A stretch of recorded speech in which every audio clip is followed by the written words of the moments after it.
Ni picha hizi za CCTV katika shule ya upili ya utumishi huko Gilgil zinazochunguzwa na polisi na ambazo zimesababisha wanafunzi 8 wa shule hiyo kukamatwa kwa madai ya kuteketeza bweni la shule na kusababisha vifo vya wanafunzi wenzao 16.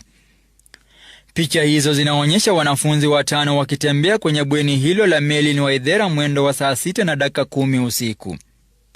Wakati huu wenzao walikuwa wamelala wasijue kilichokuwa kikiendelea. Wanafunzi hao wanafika eneo linalotambulika kama Cube 11 na kusimama kwa muda mfupi huku wakishauriana. Mmoja wao anajaribu kuficha uso.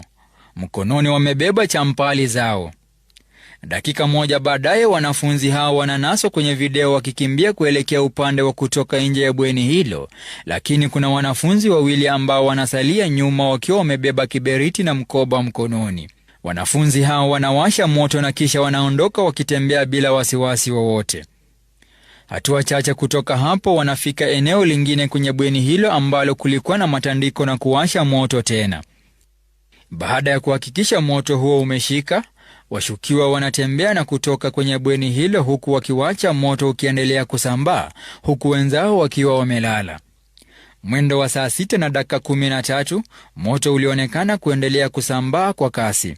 Kuna baadhi ya wanafunzi waliogutushwa kutoka kwa usingizi na wanaonekana wakikimbilia usalama wao. Katika chini ya muda wa dakika 5, moto ulikuwa umesambaa na kuwa mkubwa. Wanafunzi wanajaribu kujiokoa na kutoroka kutoka kwa bweni huku moto ukiendelea kusambaa na kuwafikia baadhi ya wanafunzi waliokuwa wamelala. Inaarifiwa washukiwa walitumia mafuta taa kuteketeza bweni hilo. Moto huo uliwashwa karibu na mlango wa kutoka na hivyo kuzuia baadhi ya wanafunzi kutoroka.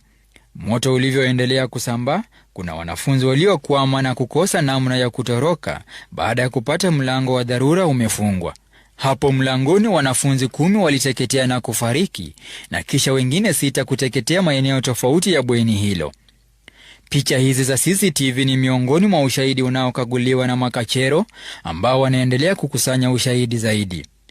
Imearifiwa kuwa jumla washukiwa 8 wamekamatwa kwa kuhusika na kisa hiki. Hii leo mshukiwa mkuu pia alikamatwa licha ya kwamba alikuwa ameruhusiwa kuondoka awali. Taswira kwenye bweni hilo inaashiria madhara makubwa yaliyosababishwa na moto huo, kando na kusababisha mauaji ya wanafunzi 16 na zaidi ya majeruhi 70.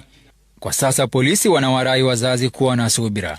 Aidha, yeyote aliye na taarifa kuhusu kilichojiri ametakiwa kutoa taarifa kwa DCI ili kuwasaidia polisi na uchunguzi.